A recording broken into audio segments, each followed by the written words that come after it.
Ja que... Molt bé. I la càmera... Bueno, a mi.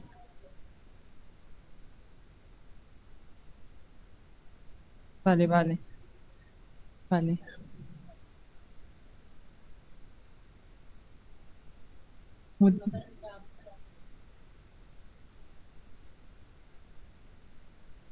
Vale. Ok. Sí. Vale. Aquesta és la meva ampolla d'aigua.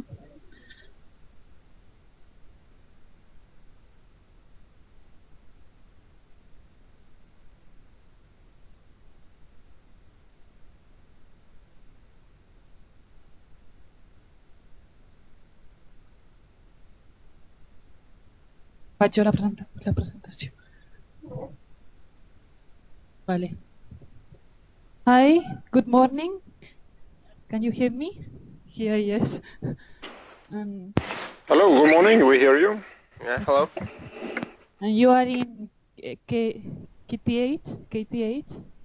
Or in Yes, we are here at KTH. Perfect. Somebody in Sri Lanka? No?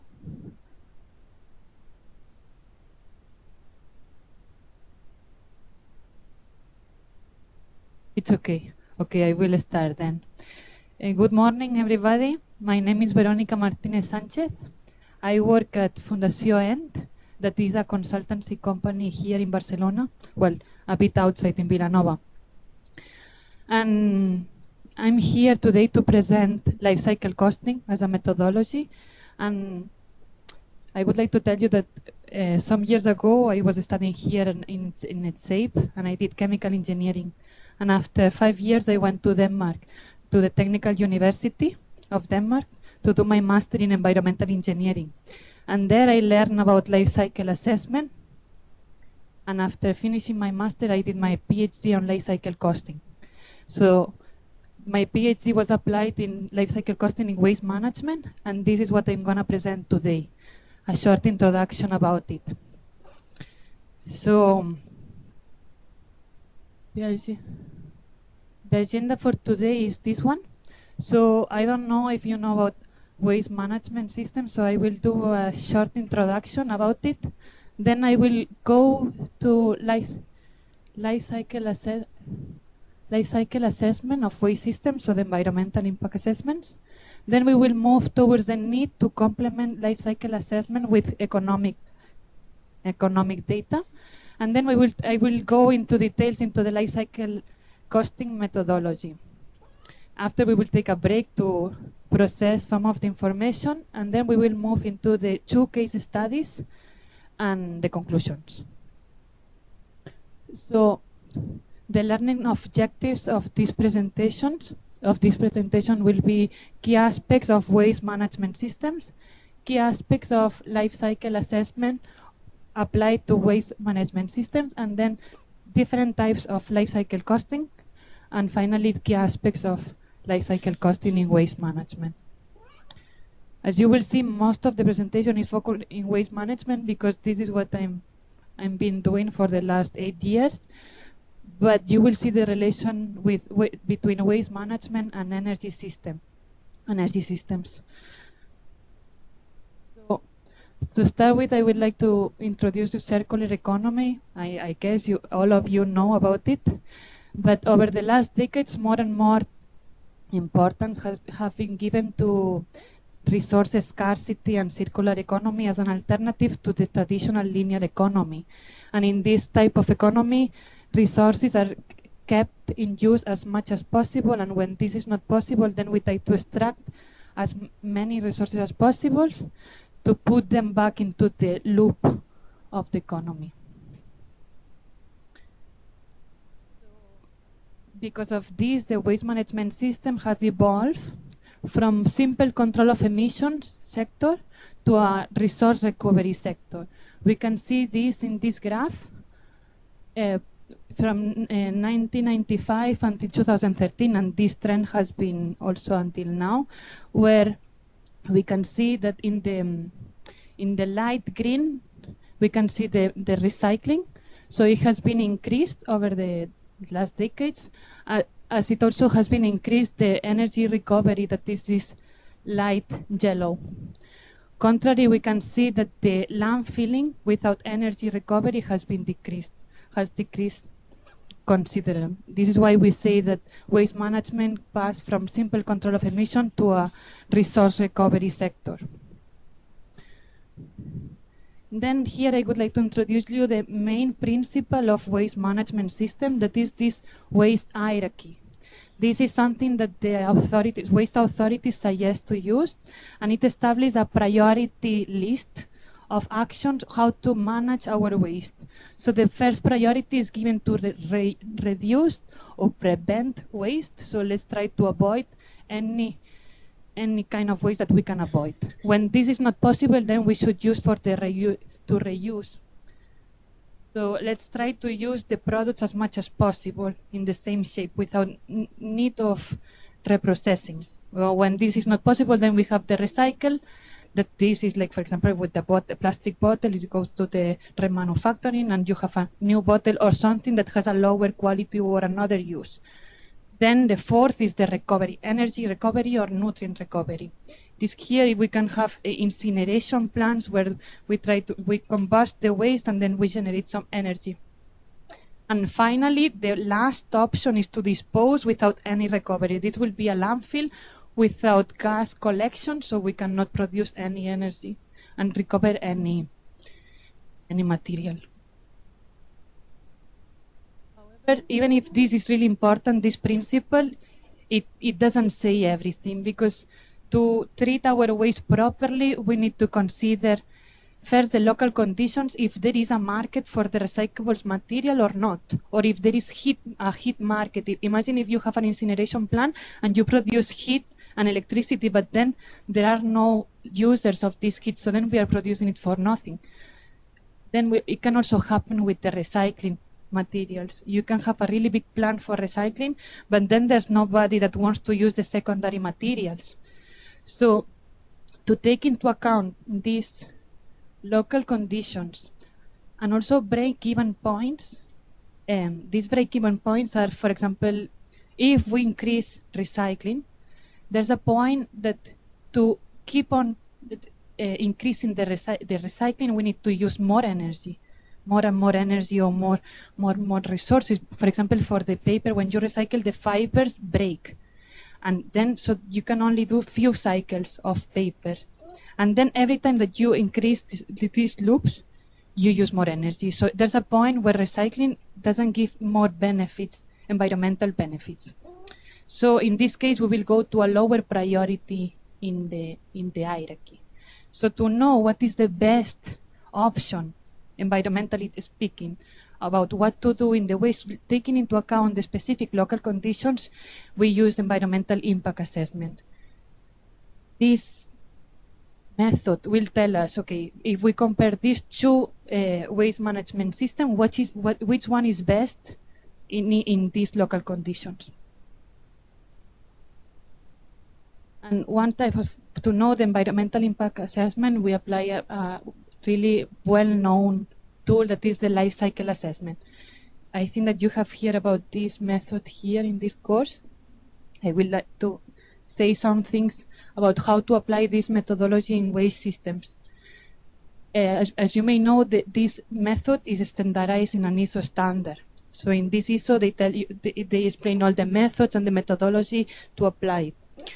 But then for waste management, and in this method, what we do is to account for the impacts of a product during the whole life cycle of such products. So if we have here the life cycle stages, so we have the raw material extraction, the manufacturing, the distribution, the use, and the waste management. And in this case, we are comparing end products, so 1, 2, 3, and till end. But then the particularities of a waste life cycle assessment is that we apply a zero burdens approach. What this means is that normally in a waste LCA, we are starting from the waste generation, because all the scenarios that we are comparing, they have the same production part. So this part of the this upper part of the scheme is the same for all. And also, if we want to improve the waste management system, it's like saying we don't have capabilities to affect the production. That this is not true, but let's assume that we cannot change the upstream of waste management, but we need to work in the waste management system to improve the environmental impacts of such part. So this is what is known as a zero burden approach, and it's often applied in waste management systems. Then another important thing of the waste management LCAs is that, as you see here, we have two scenarios. Both of them, they start with the waste generation. You see here. In this scenario, we have the waste is treated and it becomes residuals, but at the same time, we have some energy generation, some electricity generation. In the other case, let's say that this first scenario is like an incineration plant. We compost our waste, and then we have also some energy generation. In the second scenario, we only treat our waste. Waste, it becomes residues, like a landfill, let's say. So in this case, both scenarios are not comparable because they are given different services. So in the first one, we are treating our waste and we are producing energy. And in the second one, we are only treating our waste. So as they are not comparable, what we have to do is to expand the system boundaries. So there are different ways to do this. But if we go to the upper one, what we do is that for these two scenarios to be comparable, they need to do the same. They need to provide the same service. So either in the first scenario here, we leave it like it is. So we produced the service of treating our waste and we produce energy. And in the second scenario that we don't produce energy, we need to add a part where there will be a power plant that generates this energy. So we will also include the impacts of the electricity generation that in a landfill there is not. In this case, when you do this system expansion, you can compare both systems. Otherwise, they are not comparable. And this is why often the waste management system, there's an energy generation. And this is why the impacts of the energy generation are important for waste management system LCA. So if you see in this graph, what it represents is the global warming potential. So if you see in the vertical axis is kilograms of CO2 equivalents, and it represents the waste management of different countries. So we have Denmark, France, Germany, Greece, Poland, and United Kingdom. If we look into one country only, for example, Denmark, we see that there are some impacts from the transport during the waste management system, and we see also some benefits in the recycling and composting, that is the light blue. And because we are avoiding the production of some virgin material. Let's say with the recycling we produce secondary materials, so we are substituting and avoiding the production of primary plastic from raw materials like petrol. We can also see in Denmark a large saving on CO2 related to the energy recovery in the incineration plant. This means that because there is some energy being generated in the incineration plant, we are avoiding the production of electricity from other sources. It can be that in Denmark, if there is no energy from waste incineration, there will be a need of producing electricity from coal. So by producing this energy from the waste, we are avoiding the production of electricity from coal, and these are the savings that we can see here in the brown color, the lower part. So if you see, the first bar represents when we are substituting average electricity mix in Denmark. The second one is when we are substituting a cleaner energy, that is natural gas. And the third one is when we are substituting coal. So in here, this large bar is a saving from the saving in CO2 because we are producing electricity from waste instead of coal. We can see this, the importance of the electricity substitution is really important in countries where there is electricity from waste, but it's not so important in other countries where the main technology to treat the waste is the landfill. You can see this in Poland or in Greece here. So the impacts when changing the electricity mix is really similar. You can see this, they don't have these big changes in the impacts. It can also be in Greece or in UK that they use mainly landfilling. This can change because now it's not so. They have to divert waste from the landfill because of some European policies. So, but it's to show that the electricity mix is important for the waste management and to choose the best for the environment.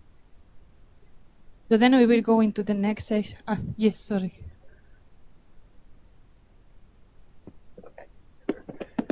Coming back to the graph before, why, for example, in France, incineration is producing CO2? Not like in Denmark that is reducing. I will explain. It's a good question. Sorry, because I go a bit fast because I don't know what do you know and you don't. But the idea here is that depending on the efficiency of the incineration plant, there will be some savings or not. Because for sure, when you incinerate waste, there's plastic or other materials that will release CO2 and fossil CO2. So there will be some loads. But in them, or it can be, depending on this efficiency, it can be that the loads of the emissions are covered by the substitution of the energy produced. So if you produced electricity and then you generate some savings because of the avoidance of electricity from coal, and these savings are larger than the loads of the emissions, then you will see a net benefit from the incineration part. Contrary, in France, it can be that the loads from the emissions are higher than the savings from avoided electricity.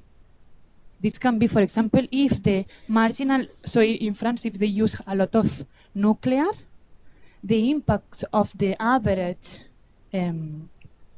energy mix, it's much lower in CO2 than the emissions of the CO2.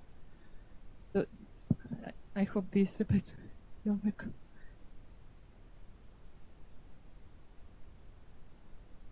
Ecosystem. The same way, why does the landfill have both positive and negative? Landfill is the also, so this depends also because in some landfills and during some years of the landfill it's normal to have gas collection. So then you collect the methane and you produce electricity. So it's again depending on the mix that you're substituting, you can have a savings or a load of the system.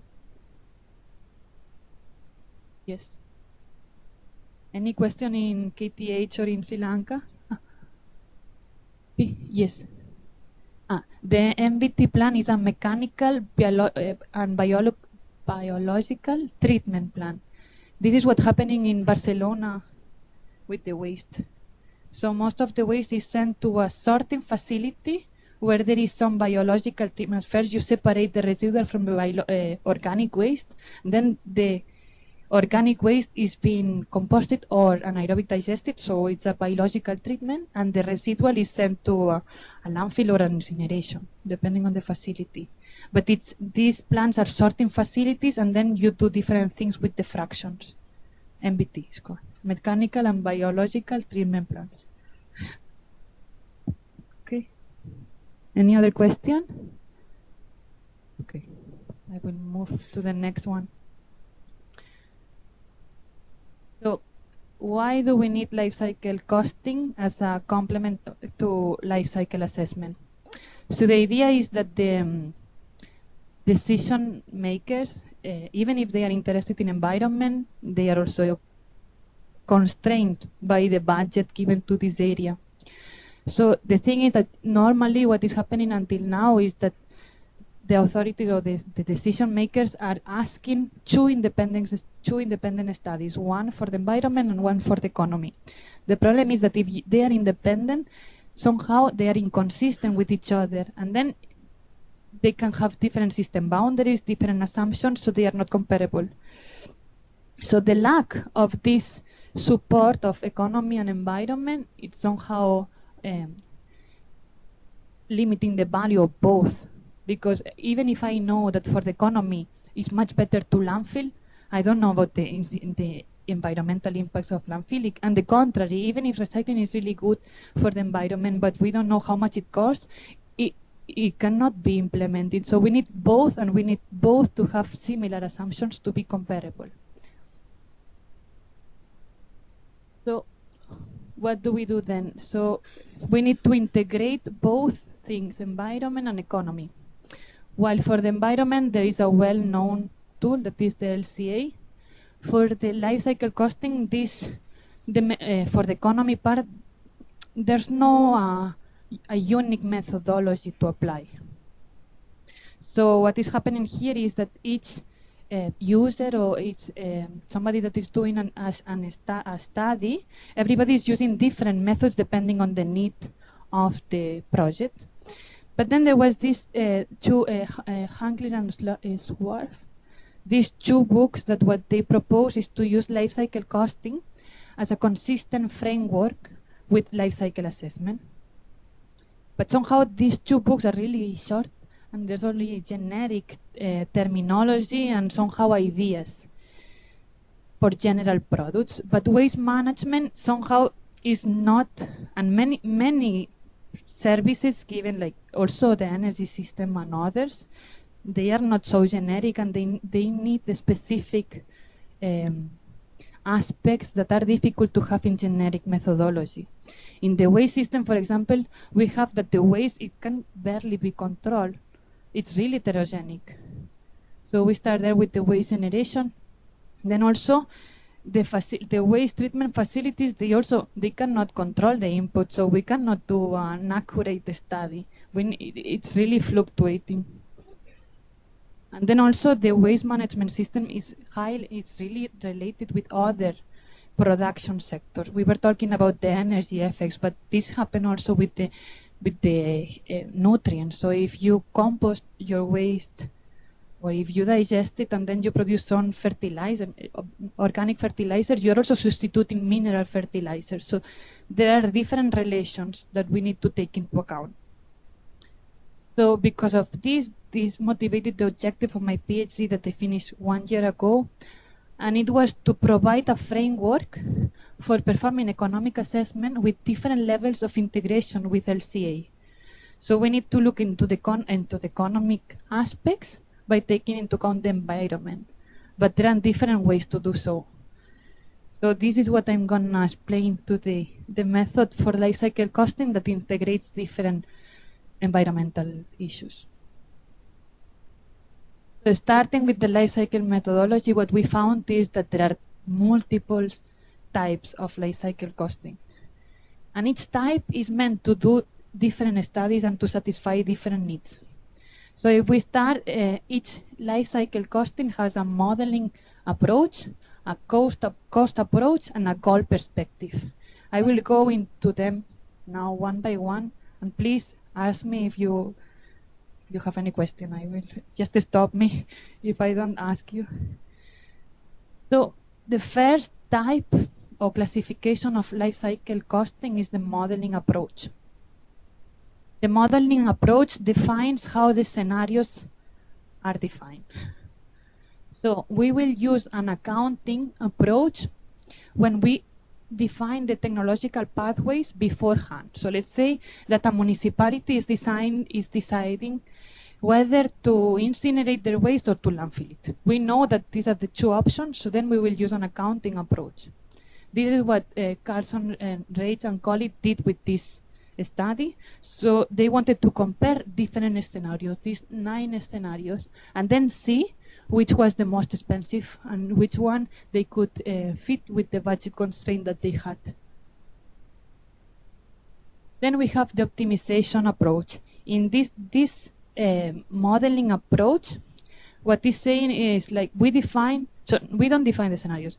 The scenarios are the results of an optimization process. So in this case, what we are saying, okay, we want the cheapest. Let's an example. We want the cheapest waste management option. Let's put this in an optimization model and see which is the management. So the pathway, the technological pathway that meets this criteria. And this is what was done in Kaplan and colleagues. So what they were trying to maximize is the diversion from the landfill. So you can see here that what they were trying to do is to increase the diversion from the landfill. And then they had the optimization tool was saying, okay, how should be the treatment of the waste to meet this diversion? And then they were saying, okay, to meet this diversion, you need to use a mixed waste MRF. MRF is a material recovery facility. So we need to do this recycling, and this will cost us this amount of money and this. So this is the idea, to find the scenarios as a result of an optimization model. Any question of these two?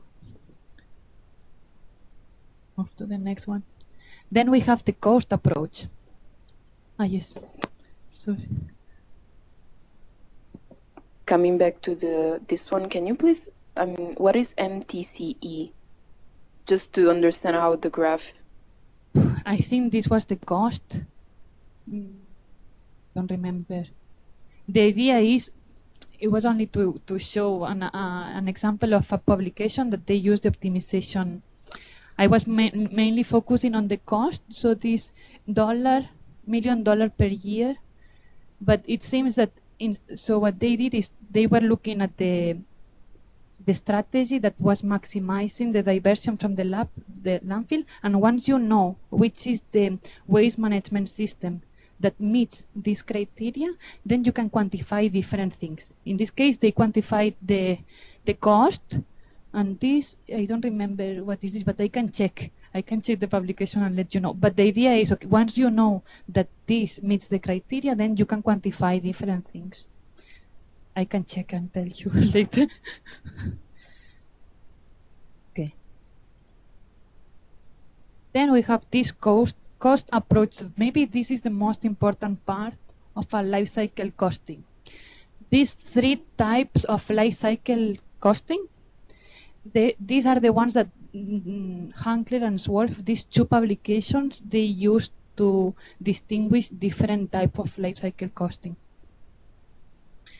But the idea is that to know what are these things, we first need to know different. Well, let me go back. The cost approach defines the cost principles applies in the life cycle costing, and also the LCA integration. So to define the cost principles, we need to distinguish between three types of cost. There are the budget cost, that they are market goods, that they are exchanging the market in the normal market. For example, we are saying €1 per liter of diesel.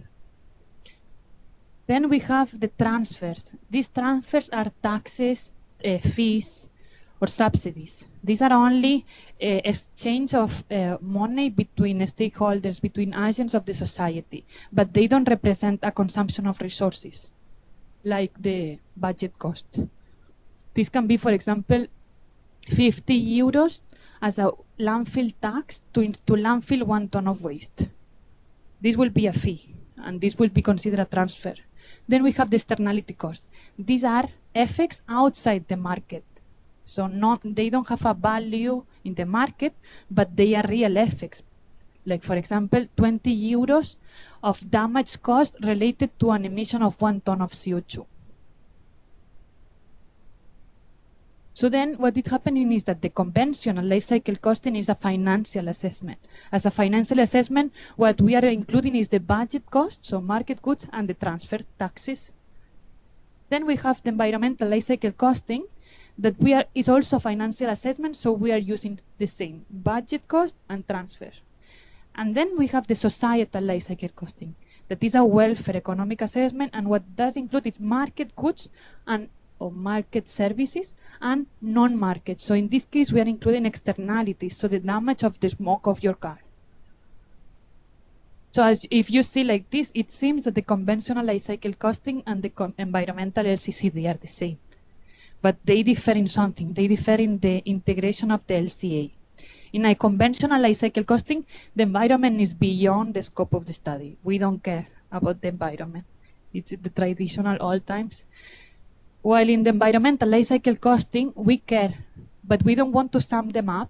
So we have two indicators, let's say. In one part, we have the environment with an LCA. So we will show a typical graph of an LCA. And in the other side, we have the environment, i.e. the economy, with a financial assessment.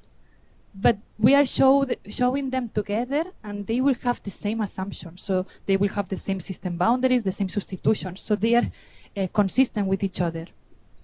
Then we have the societal life cycle costing. That what is happening here is that we are internalizing the emissions from the LCA into monetary terms to include them as externality cost.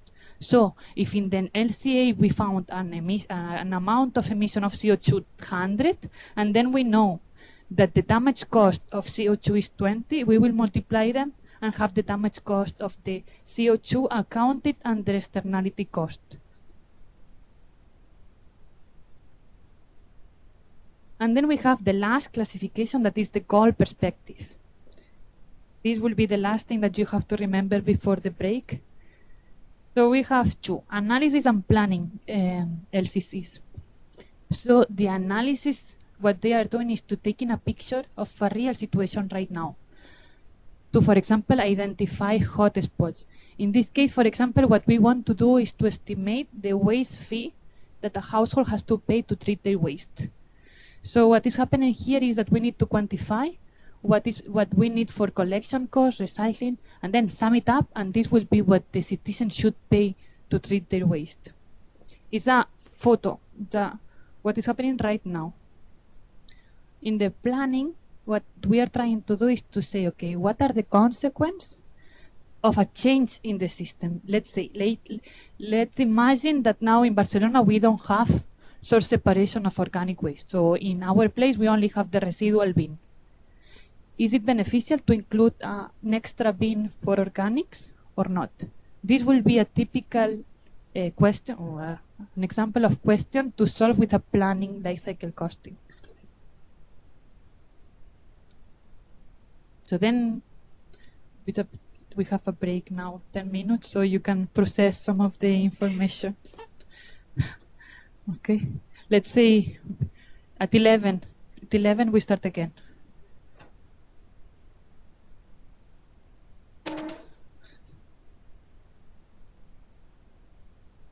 Apago això, no?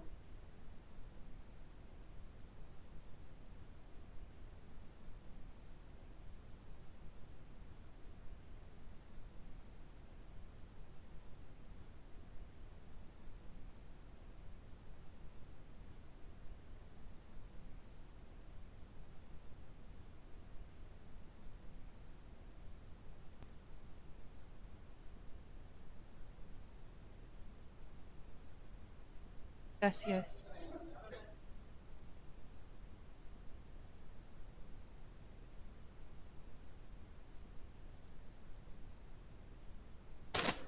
Sí. Ah, no, aquí.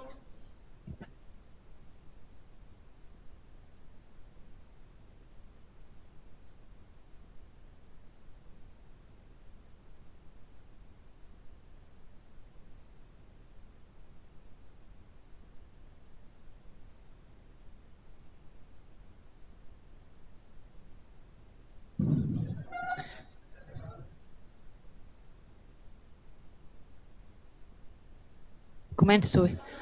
Okay. Hi, let's go back to life cycle costing. Can you hear me, everybody? KTH? No. Hi? Hi. Yes? It's okay. Okay. Let's move to the difficult part of the lecture. in this part, it's gonna be tougher because I think that to reach the interesting points of life cycle costing, we need to go a bit deeper. So please stop me if there's something that doesn't make sense. And I will try to rephrase and clarify it as soon as possible so then we don't get completely confused afterwards. So I chose 2 case studies that they are from 2 publications that I did together with my colleagues during my PhDs, and I think that I chose them because they are quite relevant for energy systems. Like, it will show the importance of the energy systems for waste management options. The first one is this one. It's called estimation of marginal cost at existing waste treatment facility. What is happening here, the research question was that we needed to address a big assumption that is taken in planning LCAs and planning life cycle costing. So in waste management, we decide, or the decision makers decide, that they want to place these waste treatment facilities and they are going to last for a long time. Normally it will be for 20 years. It can be longer, it can be shorter, but they are long-term periods, and in these time periods, the strategies can change. So imagine if today we build an incineration plant to treat all our residual waste, and then because we want to go for the environment, we decide to implement different recycling policies. So what is going to happen is that some waste is going to be diverted from the incineration to recycling treatment facility, recycling. So we will decrease the waste into the incineration plant. And do you think that this will have consequence in the incineration plant or not? So economic cost, you think that they will be affected or not? Can you guess? It does? Yes? Large or small effects? Depends. Good answer. Okay, let's see. So let's see now if they are important or they are not. The idea of this publication was to verify or contradict this assumption.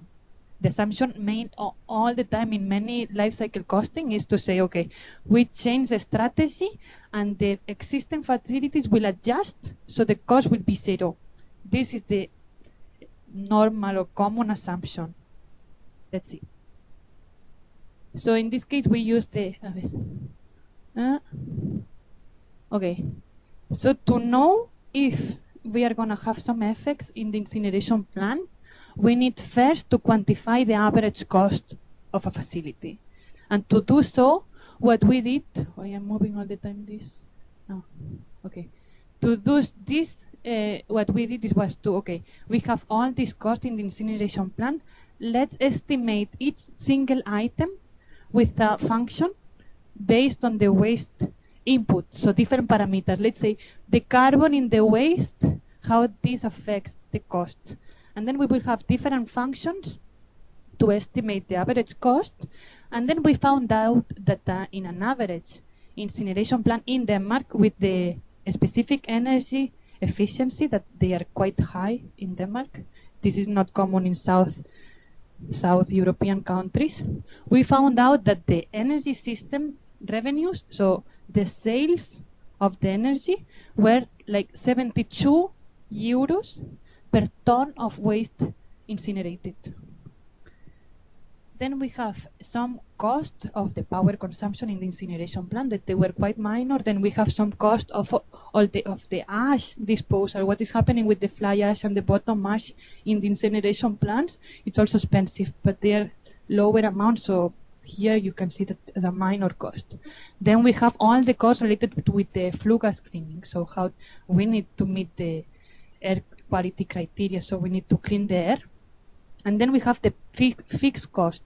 These things are like the investments and the labor, all the costs that you need to pay every year in the incineration plant. These are fixed costs, so they account for most of the incineration cost, and it's 87 euros per ton. And then adding up all this, it's a net average cost of 26. So expensive because of the energy sales. Then what we did, it was to verify this cost. This cost came from the cost functions. So we found 26, and then we need to verify with the literature data if this cost is correct or not, because we need to know if the questions are fine. So we compare this gross average cost, so is this cost plus the sales, so without the sales of the energy, because this changes a lot depending on the market. And then we saw, okay, this number is correct, so we can move to the marginal cost. This was the average, so every ton incinerated in the incineration plant will cost this. But then we want to know, okay, if we change the waste system and we increase the recycling, this will mean that the waste will decrease. What will be the cost effects of decreasing this waste? So to do this, what we did is, okay, let's say we remove 1 ton of the waste. What is the change in the input? We calculated again the average cost, and then we subtracted one from the other to see what is the cost of removing 1 ton of plastic. Let's say this was, you don't need to understand the whole methodology, but the idea of calculating the marginal cost, so a cost of an effect, of a change. So this was the result. So if you remember, the average cost with the sales of energy was 26. And these are the costs when we remove 1 ton of plastic.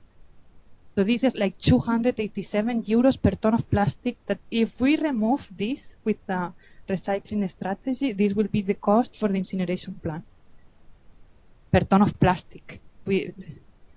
So they are quite large. As we can see here, what is happening in the incineration plant is that they need to compensate for the loss of energy from the waste. So if we remove plastic, that is a really high calorific value, has a high calorific value, the incineration plant can decide, will react. And in the publication, we consider 3 reactions. One is that they will buy biomass to keep constant the thermal capacity. So then they can produce the same amount of energy and sell this energy. But at the same time, if we buy biomass, what is happening is that you are paying for the biomass, but at the same time, the fixed cost, so the labor and all the consumptions that you need to pay, it will have to be allocated still to the waste. So it's the waste that will pay for this cost. And as we are removing waste, we will decrease the amount of waste that has to pay for the same amount of fixed cost. So per ton of waste incinerated, we will increase. And this is what we can see here in the light. In the light bar, this is the extra cost related to the equipment and the labor and all these things that we will have to pay extra if we start diverting the waste. It can be that the incineration plant will react in another way. It can be, okay, let's say that we don't put anything. The only thing that it will happen is that we will decrease the waste input. What do you think it will happen if we decrease the waste input in the incineration plant? So if we decrease the waste input, are we going to have the same energy generation? No. So we will have first to pay more fixed cost because we have less waste to incinerate, to allocate this fixed cost. But at the same time, we cannot produce the same energy, so we are going to have double loss. But we don't have to pay biomass. So to see the marginal cost of this option, you need to read the paper, the article, and it will tell you how much are the costs for this. The other option that is also happening in Europe is that some countries, for example UK, they don't have enough capacities for incineration because they were relying mainly on landfilling. But now they have to start diverting. So what is happening is that they are treating, some ways they are removing some wet parts like the organics, and then they do something that is called RDF, that is refuse derived fuel. Maybe I can write here. Like this? I don't know. Wait, I don't know. Okay. So these are the F. This is a dry waste. Somehow it's like the residual waste that we are throwing here in our bins at home. They remove part of the organic with some sorting, and then they do some pellets with some dry waste, And this is exported to countries where they have incineration capacities. And in some incineration capacities, now, incineration plants now in Europe, they are being paid to treat this RDF. So they can balance the lower waste input from recycling strategies with the RDF, and they are paid for this. But as there is like more and more overcapacities in Europe, the price of the RDF is decreasing. So at some point they will have to pay for the RDF. Okay, this was to say all this, that the marginal cost in existing facilities are important, and they completely depend on the reaction in the incineration plant. So when we do a study assessing the change of a system, so we are introducing new things in the system, we have to see the effects on existing facilities, and we need to account this in like waste strategies, because they take many years. So this makes, for example, if we now build a big incineration plant, it doesn't make sense. If we want to go for more recycling, it doesn't make sense to build a big incineration plant. Let's put it smaller so then we can increase the recycling. So to take into account that, to say that the projection of the waste has need to be taken into account when we design new facilities. It's for incineration, it's for everything, all waste system. It's also for the collection and also for the composting and the anaerobic digestion plants. So the assumption that existing waste facilities are not affected is not correct, and you were correct that they are affected. Okay, so let's move. I don't know if you have any question for this study, or yes, go ahead. In your work, how did you individuate all the options that all the decisions that the plants could take to react to this yes. thing? This publication, what it was trying to do is to do a methodology to apply it to different waste facilities. It can be an incineration, it can be an MBT, like a mechanical biological plant. And then we used incineration as a case study. And for that, I was working with Ramboll, that is a big consultancy company in Denmark. Well, actually, they are in many places, and they know a lot about incineration because they have made many studies building them. And they knew, I mean, these are the three options that they are now happening. It can be that there are more options. It can be also that it's a mix of both. They can buy some biomass and also import some RDF, but the idea of this publication, it was not so much about quantifying the exact number, because it also depends. In this case, so this average cost that I show here, this is a combined heat and power. So we are producing heat and electricity, and they are both being sold. And also they have high electricity efficiencies. This is going to be really different if we put an incineration plant in Barcelona or in South European countries where the heat cannot be utilized so much, because in Denmark they have the district heating, so they are supplying all the citizens with this heat from the incineration plant. This makes sense in northern countries where there is a market for heat. This thing that I was mentioning before, if there is not a market for heat, all the equipment that you need to use the heat, it doesn't make sense. So this number will be different, and in the publication you can also see other options. So in the publication we included the case of, okay, what happens if we cannot use the heat, or what happens if we are buying RDF. There are plenty of options, but the important thing is to take into account an assumption. So, and mention this was the assumption and these are the costs of to take them into account in planning of waste strategies. And then now, if you see in Europe, there are overcapacities of incineration plants, so this is having a cost. So to take them into account, it's important. The missing part of this study that I wanted to do, but I didn't have time, it was to complement this cost data with environmental data.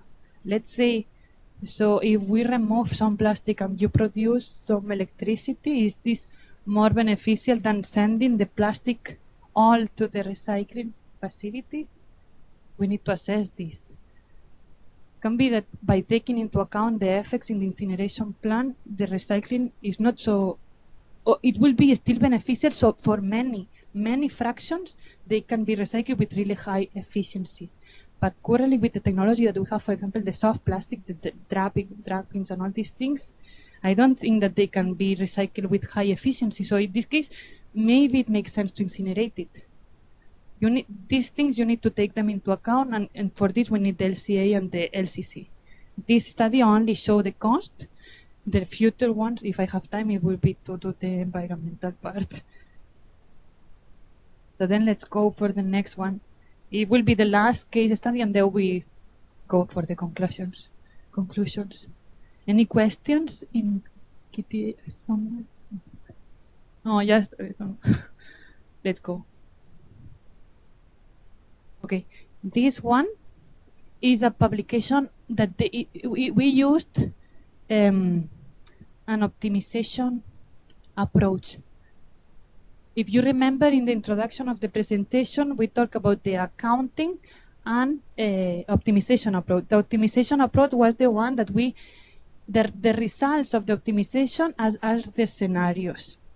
So for that, I went to North Carolina State University to use this software that is called SWOLF. SWOLF, it's a funny name. But then in this model, what they do is to account for the cost and the environmental impacts, to find out what are the waste management options that meet the specific criteria of the optimization. Before this publication, what they were using was mainly financial assessment, so budget, cost, and transfers, and they were also doing the LCA. So the novelty of this publication and of this work was to include the externality cost in the model, so to be able to find out which is the optimal societal solution for a typical US municipality. So we used all the LCA data that they had in the model, and what we did, it was to introduce some cost. So I will show you here. So this was the model. So you can define all your waste, and you have different inventories for different technologies. So for example, they have, for every ton of electricity, of incineration, you need to consume this energy, this amount of electricity. This was the inventories that they are using for different technologies. And then what we did, it was to include this. So from literature, we found out that some damage cost of some emissions in the US. So there are many studies evaluating the environmental economics effects of some emissions. So we introduced this damage cost. So for example, for CO2, let's say it was 40 euros per ton, all these emissions, and we combined it with the data of the model. And then we did a optimization that is called a standard constraint method. What we were trying to do is, okay, let's see which is the options that minimize the externality cost, so the damage to the environment, while meeting specific budget constraints. And these are the results of the optimization. Take a minute to process this figure. So in the graph, in this side of so in the left, we have budget cost, so the market goods, and the externality cost, the non-market effects of an emission. So if the damage cost of an emission. In the upper part, we have the solution, so the waste management system that minimizes externality cost. This one, so you see it has minus 150 euros per ton of waste landfill. In the other side, we have the strategy that minimizes budget cost, so the one that is the cheapest in the market. And in between all this, we have all the solutions that were found while minimizing externality costs, but putting a specific budget constraint. Let's say that the municipality can only afford this amount of money. So then we will say, okay, we want to minimize externality cost, and let's go to see, okay, putting this constraint on the budget, which is the waste treatment that we should do. So here we have the social cost of each solution. So the social cost is the sum of the budget cost plus the externality cost.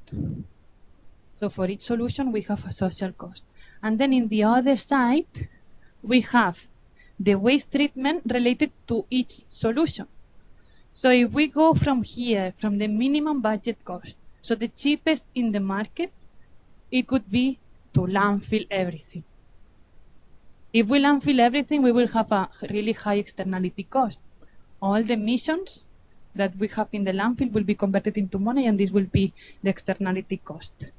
Going up, so going towards minimum externality cost, what we can see here is that we increase the yellow bar, that is the mixed waste MRF. The MRF is a material recovery facility. What we are doing is to sort the waste, send what we can send to recycling, what we can send to energy recovery, and the rest it will be landfilling. So we can say that when we increase part of the recycling, so when we increase recycling, we can see here that we start having some externalities benefits. Because what is happening here is that because we are recycling, we are producing secondary materials, and we don't need to produce primary materials. So let's say we don't need to produce virgin plastic. These are the savings that we are having when we increase the recycling. But suddenly, so we go up, and then we have,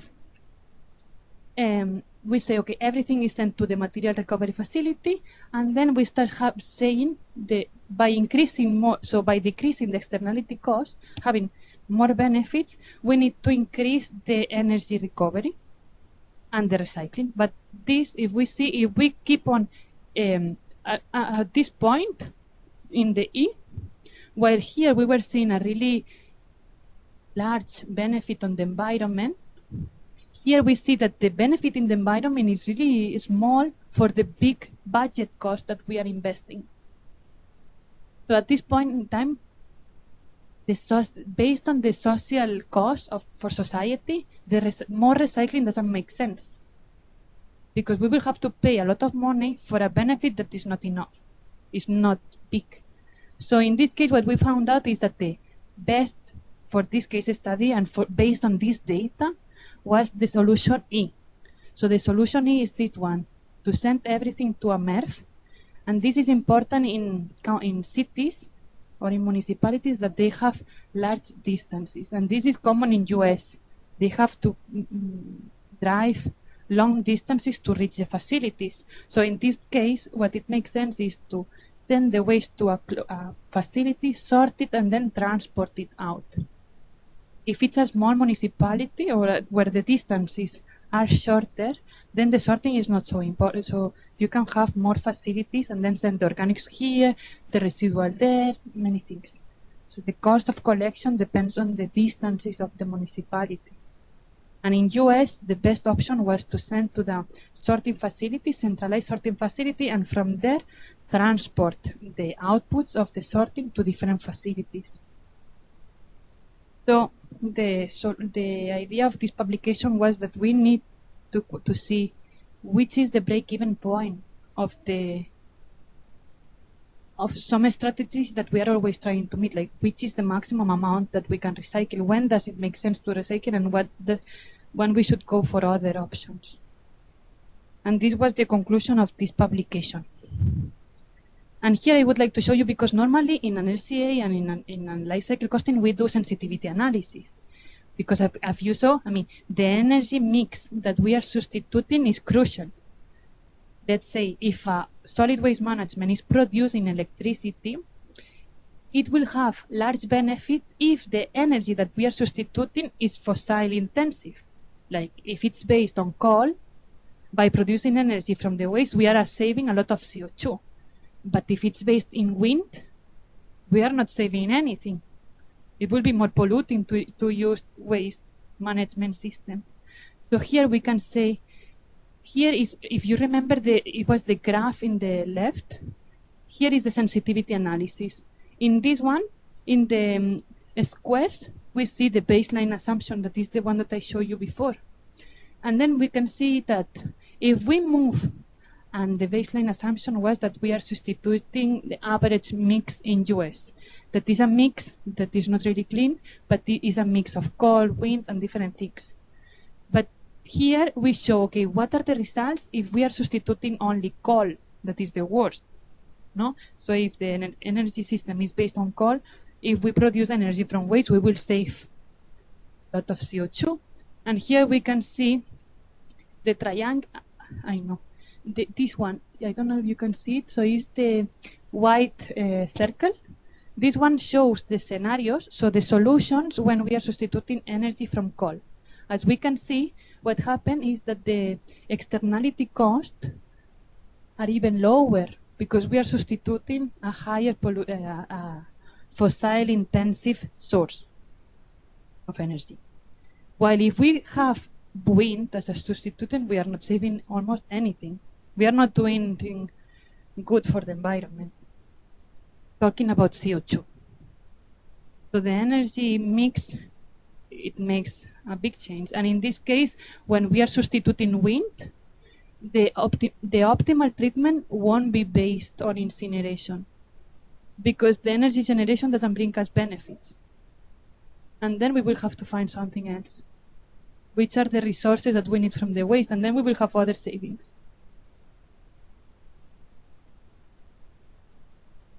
So this was all from the case study 2. I don't know if you have some questions. Otherwise, we will move to the conclusions. Let's move to the conclusions. And for this, I would like to go back to the learning objectives that I mentioned at the beginning. I don't know if you remember, but what I want you to remember from this lecture are key aspects of waste management, key aspects of LCA waste, key types of life cycle costing. I don't want you to remember, well, I think that you don't need to remember all these type of cost, life cycle costing, but you need to know that there are different types, and each one will meet a specific, will satisfy different needs. And then the key aspects of life cycle costing.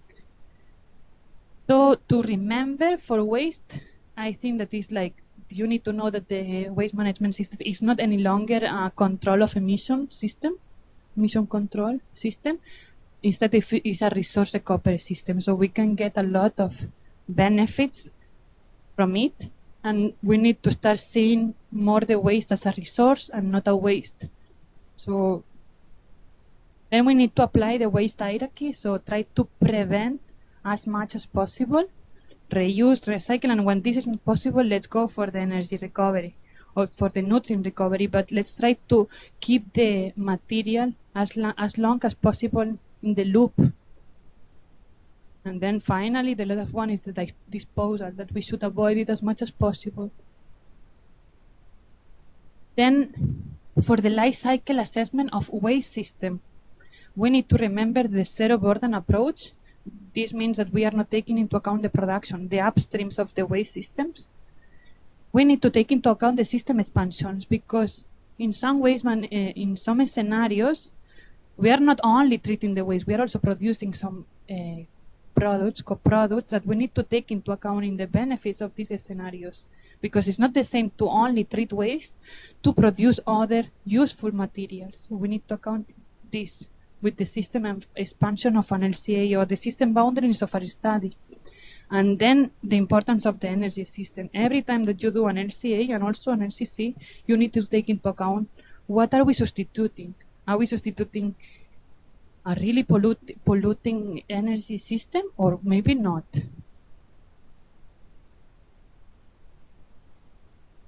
Then for the type of life cycle costing, I don't know, this thing, just be aware that there are different types.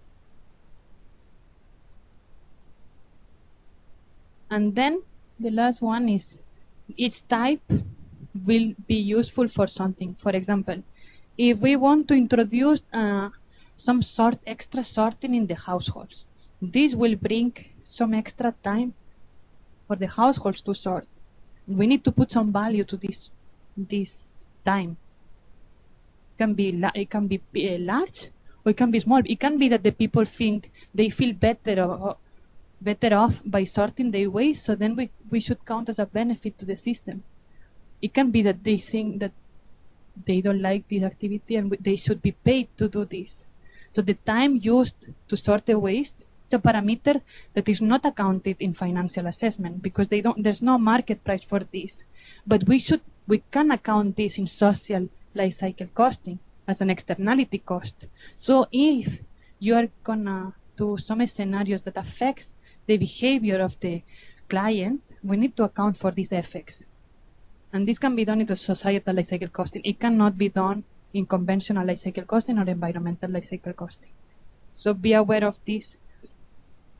Then there is this dynamics of solid waste management. This is exemplified with the incineration publication.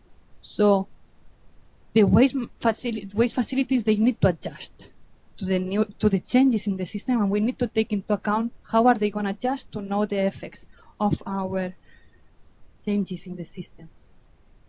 What are they going to do to change, to adjust to the new situations? We should take into account. And then here I put something that I didn't mention in the publication, but I think that is really important. So there are I don't know if you have heard about this, they are called rebound effects. These are quite important in LCA, but also in LCC.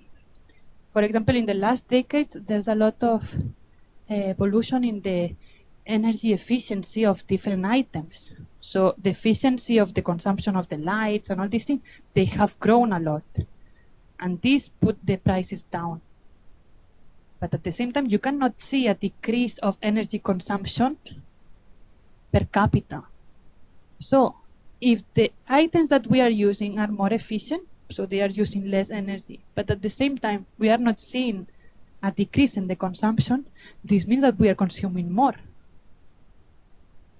So by improving the efficiency of a system, we are causing higher consumption and the same environmental impacts. So these rebound effects, we need to take them into account also in the assessment. And this, I saw a study on the cheese. So it was a factory of cheese, and they were increasing the efficiency of the factory. So they could sell the same cheese, but cheaper. And what is the user going to do with this extra money? If it's used for traveling, we're going to have higher environmental impacts by improving the efficiency of the cheese production.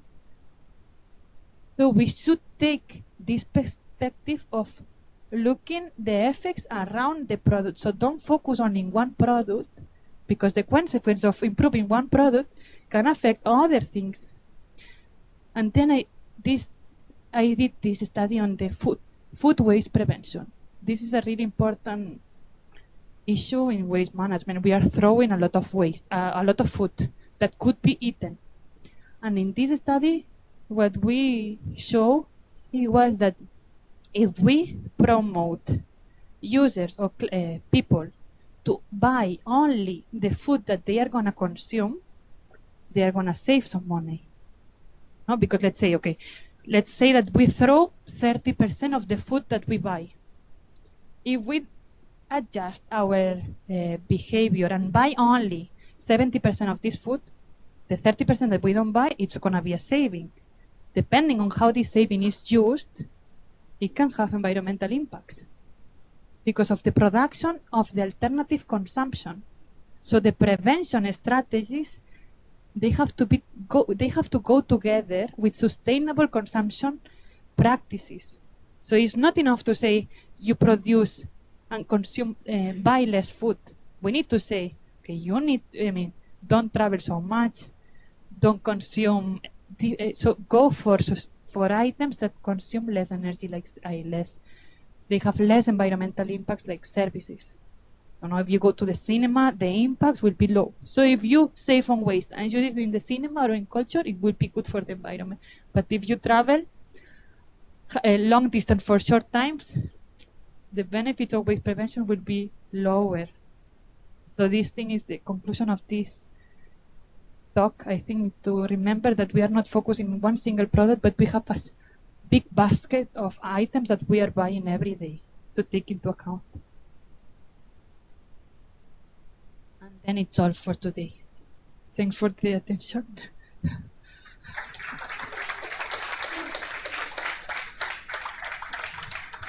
I don't know if you have any question. You can also send me an email. You can see here Veronica Martinez@n.cat. And maybe I would like to take the opportunity to present this Fundación ENT. I was talking with your colleague, but maybe I can explain it to everybody. What we are doing in Fundación ENT is it's both. It's a consultancy, environmental consultancy, and it's also a small research center, always focusing in environment. And they are mainly there are 3 areas of expertise. That is one, waste management, and maybe it's the biggest one. Then there's another on energy, and there's a lot also on fisheries, how to reduce the overfishing in the seas. And any questions? Okay. And yes, we do different type of study. It's not so technological, but it's more how to apply new things into the system. So mainly, for example, if a municipality wants to change the waste management system or to promote some economic activities based on some waste, they will ask us or another consultancy companies or research centers to say, okay, how should they build the activity to be sustainable or feasible economically? And there's also a lot of expertise with the taxation, like quantify or design taxes, because there's an important issue here that I don't know how many of you know how much do you pay for your waste at home.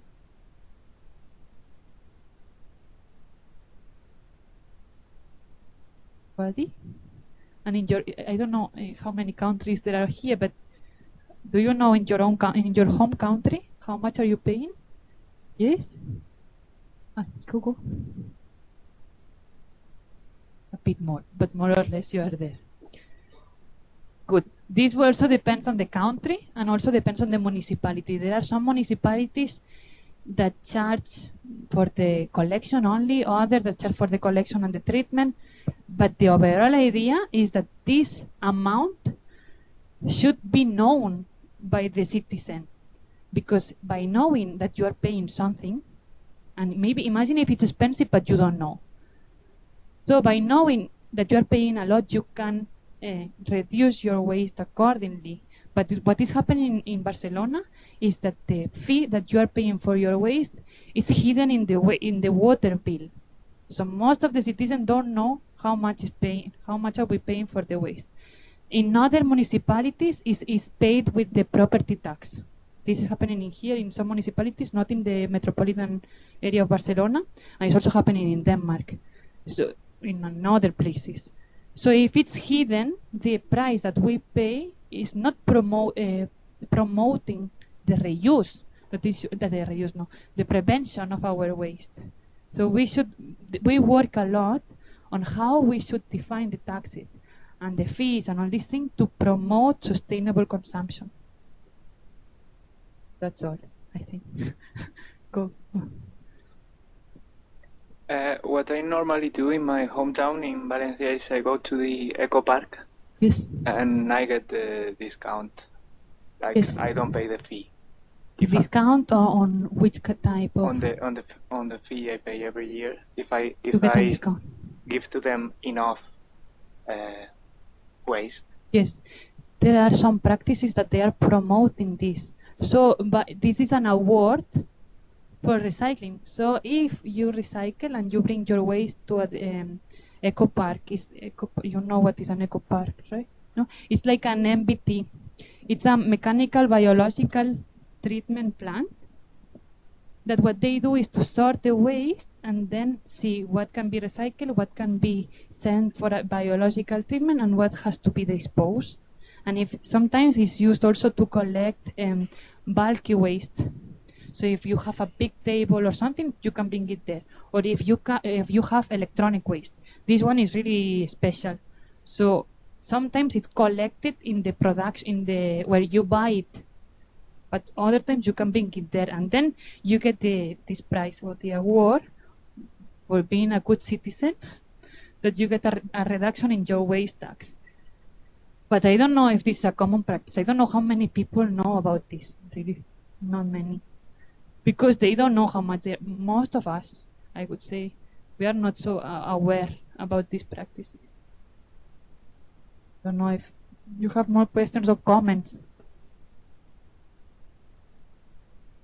Okay. So let's finish. Thank you for today. Thanks, bye. Thank you very much. Sorry. Hi? Question. Okay.